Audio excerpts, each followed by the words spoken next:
เพิ่นไปโรงเรียนมือทำอิฐเพิ่นเท่าคำผ่านใหญ่นี่ไปเรียนหนังสือให้ได้เด้อลูกเด้อ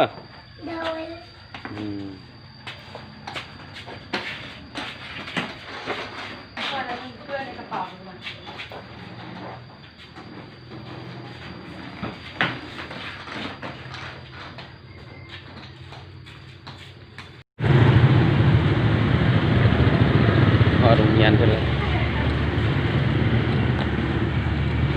แล้วเจ้าจะให้เด้อ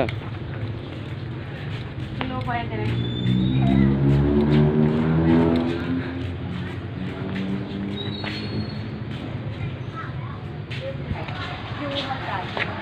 เราเอามาไปดูเลยเหรอเรายี่ห้อการ์ดเขาดูวันสั้นถึงเหรอไปลูกไปหาคุณก่อนไปเดี๋ยวจะกลับมา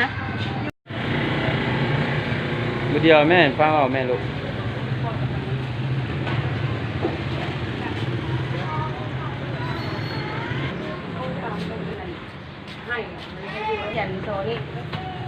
ส่วนเอายางลึบกว่านี้เพิ่นว่าขนมสิบ่ลูกเอานี่อันนึงเอานี่เอาไว้อันนี้นะเอาไว้อันนึงนี่เพื่อนเอาอันเดียวลูกเอาตรงกันมาได้ไว้เอาอันเดียวเองโอเคเอาไว้เลยเอาตัวสีผ้าแล้วจับมันส่งหรือไม่ได้หยังแดนไปแล้วไปอย่าลืมกับส่งไปเอามาเข้าไปแท้ๆแล้วได้บัดนี้ได้สบายสบายดีดูสบายดีบายสักครู่กันโอเคอันนี้คนห้องละหมื่นห้องละยุ่งห้องไหนเอาโซ่ลูกไปตัวนี้เอาเกลือมันร้อนไม่ถึง2 เดือน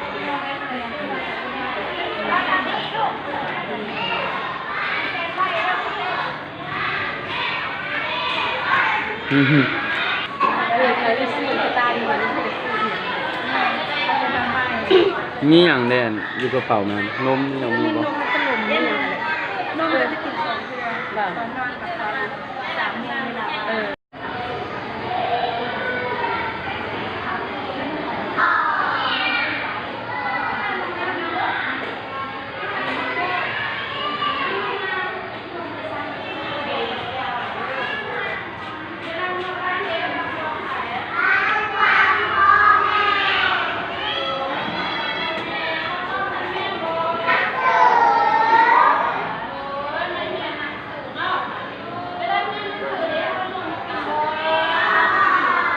บ่รู้หยัง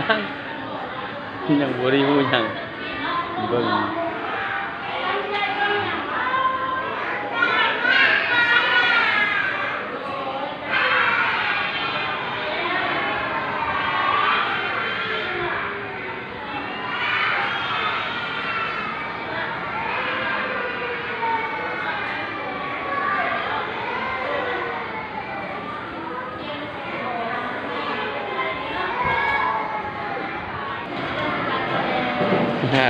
มือแรกของเพิ่นดาวสุกาดนี่ดาวโป่งมา